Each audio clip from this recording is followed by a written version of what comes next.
So we should probably introduce ourselves for the benefit of viewers who might not know us. I'm Greg Marx. I'm the editor an editor of the Columbia Journalism Review's United States Project. We critique, monitor, and hopefully support politics and policy coverage around the country. And I'm Angie Drobnic Holan. I'm the editor of PolitiFact. PolitiFact is the national politics fact-checking website that is a project of the Tampa Bay Times, which is Florida's largest newspaper. So I assign and edit all of our national politics fact-checking coverage and our Florida politics coverage. Cool. And I should mention briefly that this conversation is part of Blogging Head's Democracy in America series, and PunditFact, your arm, and the new arm of PolitiFact, and the United States Project and Blogging Heads are all grantees of the Democracy Fund. So Angie, so you mentioned that in addition to running the national PolitiFact, you're also responsible for the Florida arm. And we were speaking a little bit the other day about what's sort of the differences between national and local fact-checking, and just sort of like how the experience works differently when you're the reporter doing that work. And we have been sort of on record editorially as calling for more local-level fact-checking. Brendan Nyan has written some stuff for CJR about sort of the potential impact of local-level work. But I'd love to sort of be interested to hear your thoughts about what the experience of doing the local-level work is like. Right. You know, it is a different style or kind of reporting when you're on the local level because everything is much more immediate.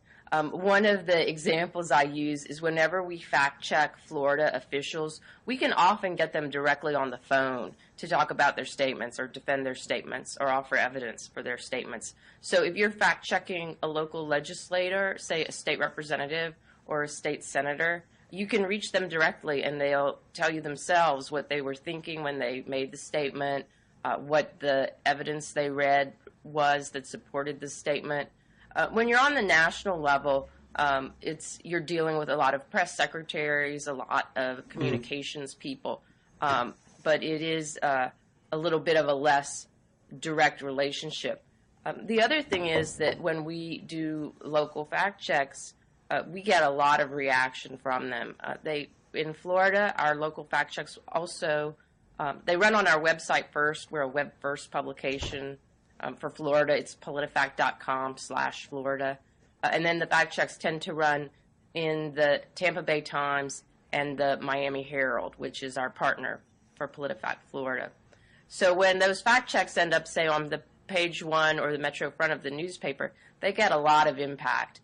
And then we see those stories increase our traffic. So there's kind of this interesting relationship where the newspaper and the website reinforce each other as far as attracting attention, getting readership, and having an impact. When you say they get impact on like when they run in print, how does that manifest?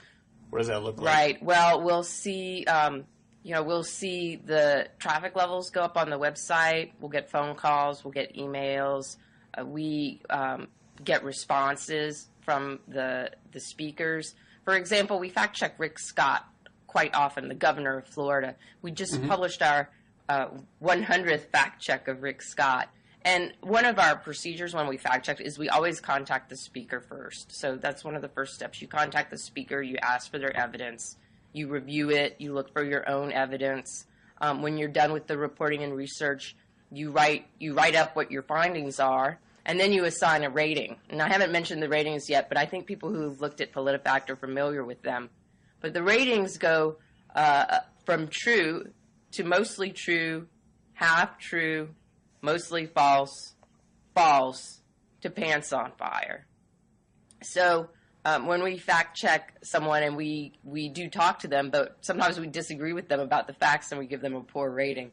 And one of the things we see in Florida is the governor's office will put out press releases when they disagree with our fact checks and kind of rebut them after publication, even though, we were talking with them all along for the fact checks.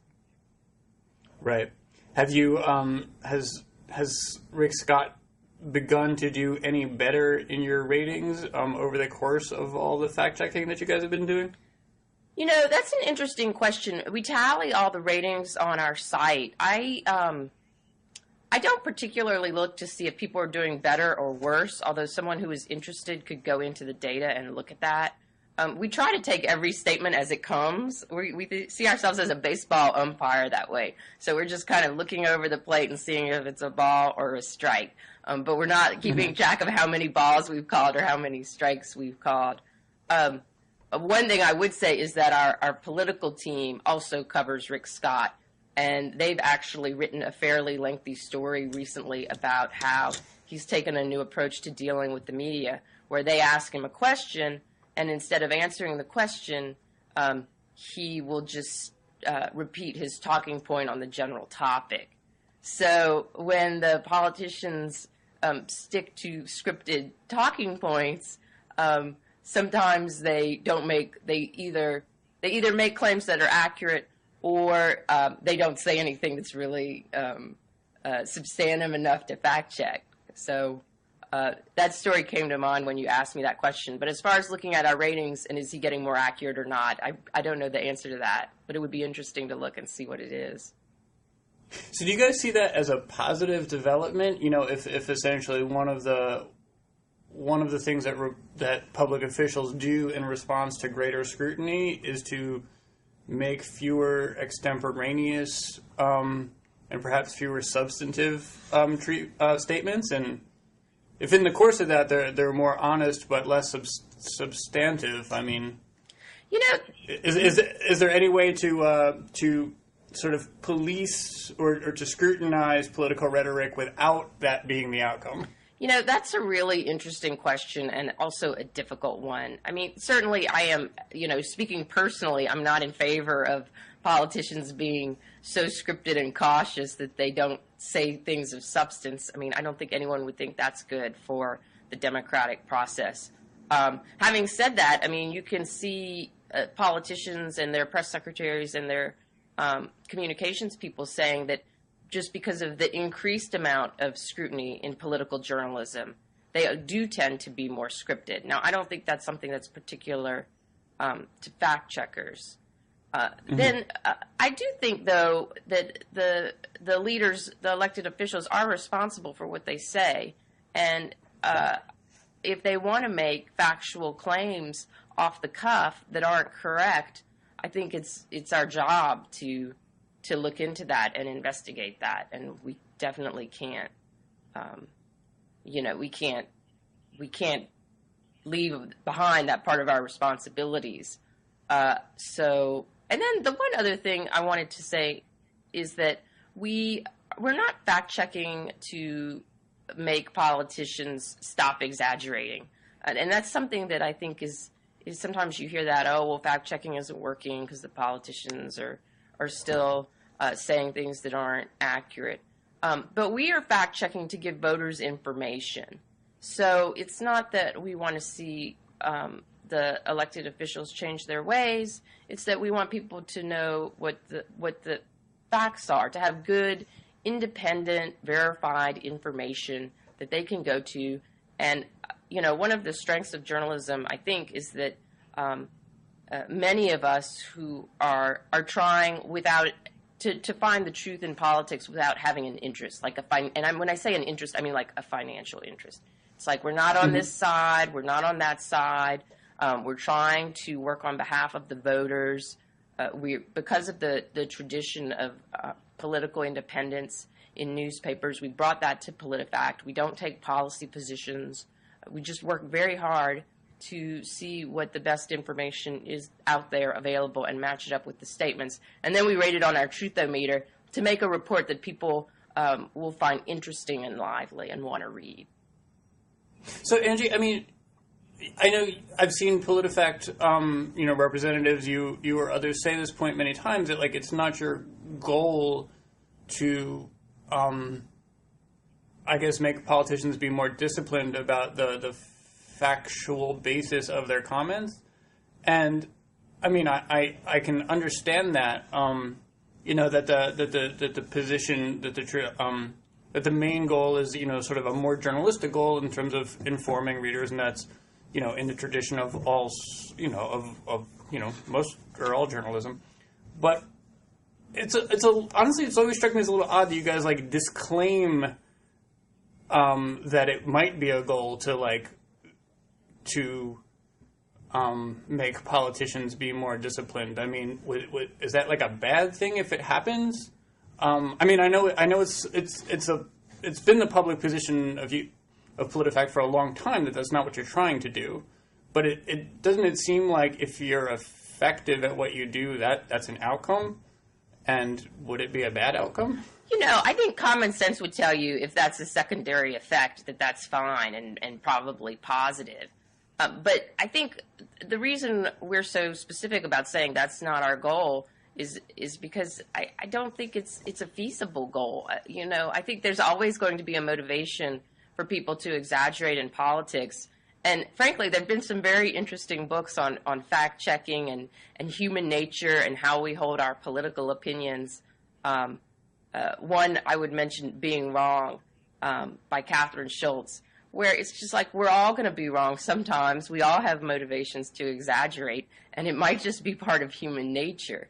So I think this idea that we're going to change people so that they become inherently truthful or 99% truthful, I'm not sure that would even be a realistic goal to have, because we all go into the public square and make our statements, and people have strong political opinions, and we're not always going to. But isn't moving politicians from 75% truthful to 80% truthful a realistic goal? Yeah, maybe so. It would be very interesting how you measure that. Maybe Brendan and I might have some ideas on how to measure that. Because the other thing is, when we talk about political statements, we're in this complicated political universe. There's so many factors going on. I mean, it's not just fact checkers. I mean, the elected officials deal with all kinds of media. There's all kinds of pressure from voters. There's all kinds of pressure from interest groups. It is a complicated milieu when you talk about politics. So then how do you isolate the effects of just politics or politics fact checkers, or even just the effects of the media? Because the way the media and the public kind of work together, sometimes you really don't know which one is coming first. Is it the media that's interested in a certain topic, or is it that the public is interested in a certain topic and the media is following? So which one is going first? It just gets really complicated. Right, for sure. I mean, it's very hard to tease stuff out here. I mean, my thinking, my understanding of a lot of the stuff is informed by Brendan Nyhan's work, who wrote for CJR until very recently, and has just moved on to David Leonhardt's thing at the New York Times. But Brendan's couple of takeaways that I have from reading his work are that it's actually really hard to change once an individual person, member of the public, becomes persuaded of a factual claim. It's really hard to change that person's mind by presenting more information. And at the same time, this is a less well-developed line of research, but I hope I'm getting this right, but Brendan had done some a field experiment with a colleague, sort of notifying state senators or sort of state legislators that they were sort of going to be evaluated by whether it was local PolitiFact or I think it may have been local PolitiFact arms, or perhaps another fact-checking enterprise, and notifying some lawmakers that they were sort of on watch and not giving the same notification to others. And again, I hope I'm not butchering the research. And they found that at least as measured by the fact checkers' claims, the people who had been sort of notified that they were being scrutinized made fewer, sort of fewer claims that got ratings of falsehoods, in the subsequent, campaign season or whatever the case may be. Right. Yeah, that was a very interesting study because we looked at that closely because they did look at places where we had our PolitiFact state affiliates. We have roughly 8 affiliates in different states, and they did notify via letter some elected officials that they would be fact-checked, and they did find a measurable effect. It did seem like a small sample size, but it was very intriguing. And the lesson that I took from that is I think we're all more careful in our words when we know we're going to be held accountable. You know, just like, you know, we're doing this blogging heads right now. I'm going to speak more carefully than if, say, you know, I was at a restaurant having a beer with friends, you know, in a private setting. I think, you know, that's that scrutiny makes us speak more carefully and be more careful. So I think that's really interesting. And I think the local politicians pay more attention because it's in their backyard, it's in their community. They're in a smaller community when you talk about state politics as opposed to national politics. The people in state politics who read political coverage will often see our reports. I think that when you talk about there's so much national political coverage right now that any one journalistic voice might not be seen by everyone, might not be disseminated widely. But when you're talking about state politics and you're talking about these very large news organizations, comparatively speaking, that have been around for a long time, like the Tampa Bay Times and the Miami Herald, when they do reports on the state officials, it gets a lot of attention. And I think what they're feeling is that human impulse that, like, oh my gosh, people are looking at me, people are talking about me. I need to be careful what I say, or at least be and also accurate. the ratio of media coverage to sort of paid media or campaign communications is very different too. I mean, at the national level, there's so much media, but there's also so much coming like directly from the political players. Right. Now, it's very hard for like any individual thing to move the needle. Yeah. Now, I have to tell you, I've also seen 2 pretty notable reactions from the people we fact check. And they're very different reactions because you were mentioning, Brendan, talking about partisans who don't want to change the way they think or people who hold very committed views. Well, some people we fact check and we say, you know, this isn't factually accurate.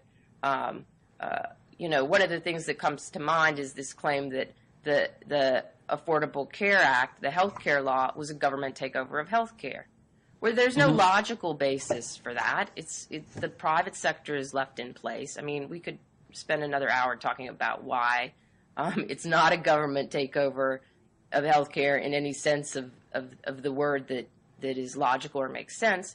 And yet, I'm sure you've noticed people still say that all the time.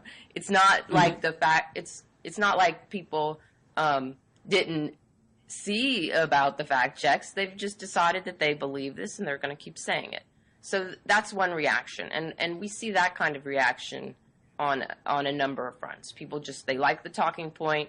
They think it's true, and usually the way they justify it to themselves is this slippery slope argument. Well, it's going to lead to this on down the line, and we've always been pretty skeptical of these slippery slope arguments. So that's one reaction, the reaction of, I've been corrected, I still think I'm right, I'm going to still keep saying it. The other reaction we see, though, are people who feel like, well, maybe I messed up my facts, but my larger point is correct. So next time I make my statement, I'm going to tweak it and make it more accurate. And we see that reaction, you know, fairly regularly as well. People who don't want to be wrong, they're trying to be accurate. Maybe they've said something, you know, they said, you know, maybe they made a more universal statement. Maybe they said most when they meant many. And then next time they'll say many. So we do also see advocacy groups, elected officials, pundits, you know, they try to improve their talking points. They try to make them more accurate.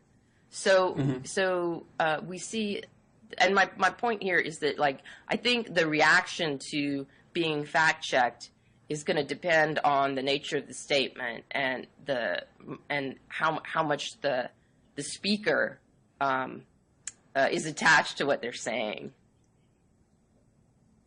Right. And then there's also the question, like, if people get more precise, but, essentially communicate the same message but are more precise in their language,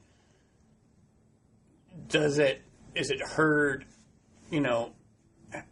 how different is what people hear on the other end? But obviously precision in language is better than imprecision in language. So you guys, you were talking at the outset about how it's different when you sort of talk to when you fact check state or local officials compared to in the national space. So you guys just had a special congressional election down in Florida. It got a lot of fair bit of media attention, including some national attention, because it was the only election happening at this time. And I'm curious as to sort of what the experience of covering a race like that is like. Is that closer to a local where you can get the candidates on the phone, or because it's sort of part of this national storyline, is it different? That was an interesting race because it was both local and national. Now that particular race was in the district that the Tampa Bay Times is the home newspaper for, Pinellas County, in Florida. So in those cases, our PolitiFact Florida reporter, Josh Gillen, was able to reach the candidates directly for a significant part of the race. Now, as these races go along, it gets harder and harder to talk to the candidates directly. But he did speak with the candidates in that race, and of course he was in touch with the press people. Now, that race was really interesting because it was a race that was nationalized very quickly. And we saw a lot of ads come in from, say, the national Republican organizations and the national Democrat organizations. And there was a lot of discussion about Medicare, Social Security, and the federal health care law. Now, these two candidates, David Jolly and Alex Sink, had never held elected office before. So they hadn't cast votes on these issues at the federal level, which is kind of interesting. So a lot of our fact checks were looking at what evidence there was about what they thought of these issues. And, it did have the feel that these national parties already had their attack lines, and then they were going to look to see, they were going to just put these candidates into these national attack lines. And our job was hard to, figure out, okay, how much of this is a legitimate position that maybe they had or didn't have, and how much of this is the national groups just, making attacks based, it's almost like they're pull the Medicare attack out of the bag and put it into this race, And I'm wondering, as 2014 goes forward, how much we're going to see these kinds of prepackaged attack lines that are just, they're messaging that's been developed on the national level, and they're just applied to these local candidates, just because of the parties that they belong to. Right. I mean, Medicare has been a, sort of main messaging battle since at least the 2010 midterms, and, probably in some respects back to 2008 when McCain and Obama were sort of talking about sort of rival sort of healthcare plans. Have you guys seen, I'm sure you have, but have you seen the out of the box positions on say Medicare specifically, as opposed to the healthcare law in general, become more factual in your estimate after we've had several cycles of press scrutiny at this point? I really, that's so hard to say because first off, let's just talk about fact checking Medicare. First off, for people who are not on Medicare, one thing I've noticed is people have a very hazy idea of what it is and how it works. So right off the bat, when you're fact checking Medicare, you almost have to give people a primer on what it is, and that's even before you get to the fact check.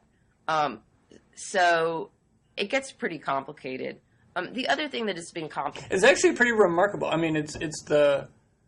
I can speak, I've had to sort of learn, I edit Trudy Lieberman's work at CJR, and she writes about Medicare a lot, and I've had to learn a lot about it, and there's still lots that I don't know. And it's actually, given the size of Medicare and also Medicaid, and given how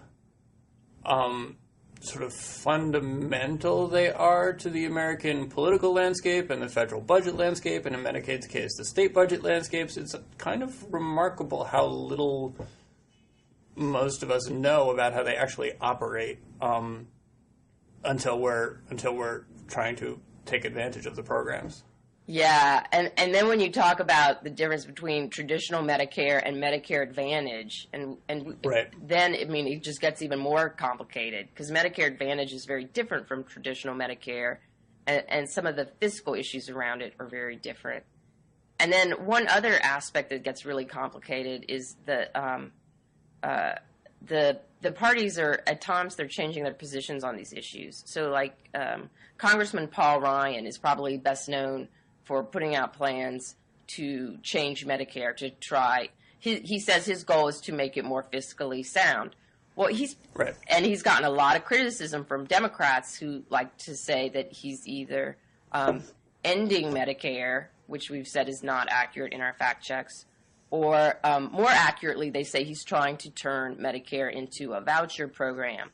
But what's interesting is that Congressman Ryan has put out several plans. And he has changed his plans, it seems, in reaction to criticism, so that his first plan was purely moving Medicare to these private plans. His final plan, or his most recent plan that we fact-checked, left traditional Medicare as one option, while still trying to put in these somewhat complex cost limitations into it. So then you get into this situation where, so first you have to explain to people what Medicare is, then you have to talk about what the Republican position is, then you may have to explain how the Republican position has evolved over time, and trying to explain all of this that you're motivated to explain because of a 30-second ad that would say, David Jolly wants to privatize Medicare. It's tough work. It's challenging. It's challenging to explain this and to write it in a way that average people will want to read. Because one of the things we feel very strongly about at PolitiFact is that we are writing for voters who want information about candidates. So we're not writing for Medicare experts. We're not writing for the people who are drafting the legislation. We're writing for people who do not have this expertise and want some guidance from independent journalists who can lay out these complicated issues, hopefully in language that's easy to understand, and they can see, if they want more information, they can see our sources. One of the things we do at PolitiFact that is different from a lot of other places is that we have a source list where we list all of our sources, everybody we talked to, all the documents we looked at. And I think that's a big reader service too, so they can see where we got what we got to come to our conclusions. Right, and after you do that, then you have to deal with this semantic question of whether a major transformation, whether ending Medicare is an appropriate way to describe a major transformation, and you guys get beat up all the time about your judgments on questions like that, including at times by myself. So, actually I had a question. So, the format, I think that a standard PolitiFact piece is pretty long, and it's pretty clear, I think. It's also often, pretty dense. You have to be, it's not, how would I say? It's not written in budgetese or anything like that, but you do have to be sometimes fairly motivated to make sense of the issue. There's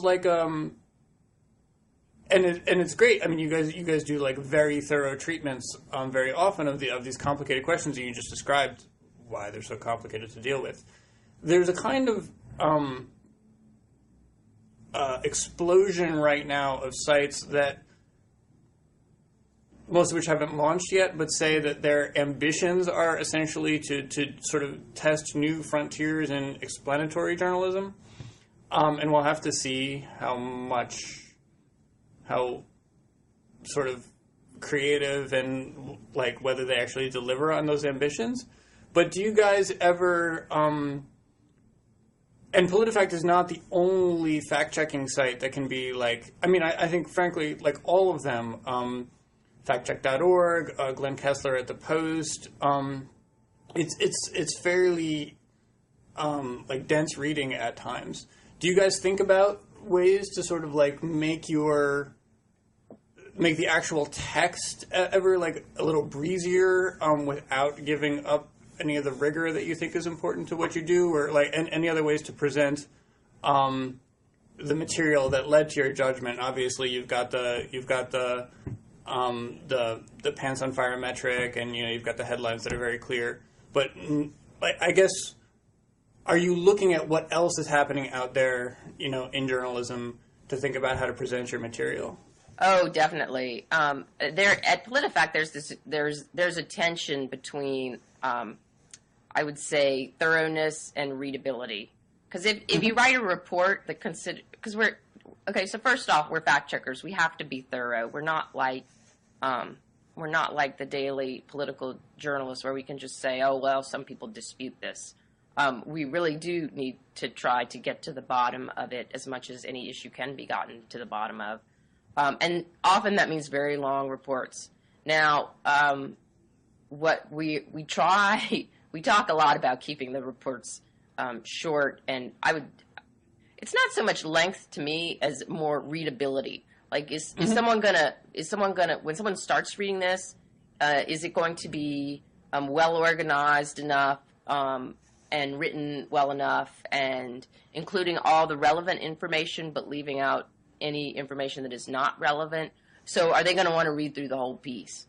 So that's something that we think about all the time, and it gets very challenging because, especially when you're dealing with a fact check where people the person you're checking wants to present a lot of evidence in support of their point, because then fairness requires that you take their evidence seriously and you go through it. And this is even in cases where maybe their evidence isn't that good. So it does get complicated. Some of these issues, it's really hard to see how to write shorter about them. And I would say healthcare is one of those particular issues. Just because, you're starting off with the healthcare system. And let's say before the healthcare law even passed, the American healthcare system was very complicated because you had Medicare. Right. And we won't go through it here.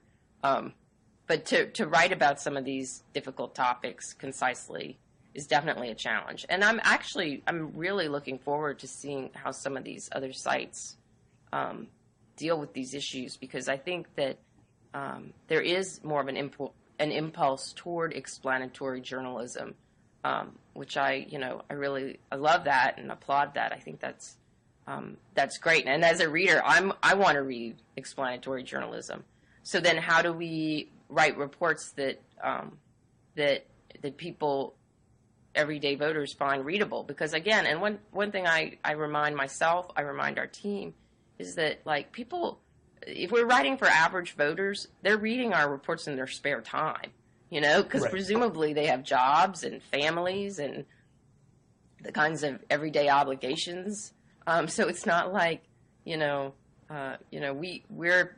work as journalists, so we get to, report and write and edit our reports all day long. But average voters have to kind of find their political information where they can. So we do need to make it concise for them. Right. Angie, we should probably wrap up in a couple of minutes. Before we do that, so I know you're not the editor of PolitiFact, but I think you have some relationship over there, and it's a new enterprise that you guys have just started. Why did you think that was important to start moving into fact-checking some of the blowhards who opine on American politics on a more regular basis? Right. So we have a PolitiFact team. The PunditFact editor is Aaron Shirachman, and if people want to look at PunditFact, it's www.punditfact.com. We had checked pundits for some time at PolitiFact, and it just got to a point where we just felt like they needed more scrutiny. We wanted to be able to dedicate more resources for that. So we were able to get some of this foundation funding to look more closely at that. And it's been really interesting because a lot of these pundits are in this kind of interesting world where they talk about politics, but they're not elected officials, and they're entertaining, and they often have TV shows, radio shows where they get ratings. So there's an aspect of entertainment to it. They're kind of in this place where they're very influential, but they're not directly accountable to voters. So we just wanted to fact check them as well, and we noticed that the readership, as far as like looking at traffic numbers, the readership's very good on all those PunditFact items. So we just launched that to try and hold them. And is that mostly like liberals sharing your takedowns of Rush Limbaugh and conservatives doing the same for Rachel Maddow? Like, can you guys tell from like where the stuff gets shared around what's motivating the readership there? Yeah, yes. I do think that we see a lot of our items shared by one side when they think it's dinging the other side, and I think that's true across the whole PolitiFact, not just for the pundits, but definitely for the pundits. If we give one side of Pants on Fire, we'll see partisans from the other side sharing it very gleefully and making comments. We have a Facebook page, and Facebook has been really interesting to see the reactions to the comments, because some of the reactions are like really harsh toward the speakers. So like we'll often see Facebook comments on our fact checks when we say someone's got something like a false or a Pants on Fire. You'll see these comments of someone saying, well, what do you expect? They lie all the time. That kind of thing. It's not always, oh, what an interesting and informative report, So there's definitely a lot of partisan glee in the social media as far as sharing our fact checks. Now, again, we just try to call it like we see it. But, you definitely see that in social media. Got it. Cool. Angie, we've enjoyed talking. Anything else we should talk about before we wrap up here?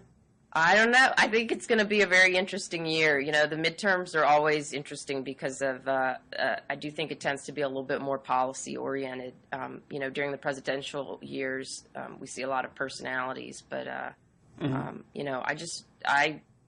thing that I try to tell our readers is just, do your homework.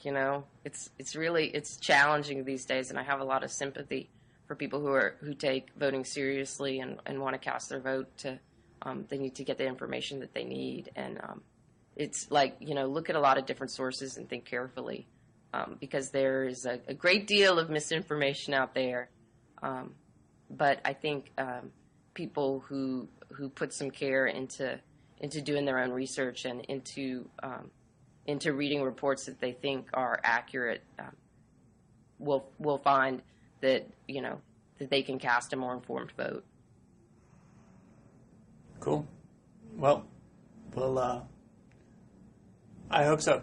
So on that hopeful note. Thanks, Greg. All right. Good talking to you. Nice talking to you. All right. Bye. Bye-bye.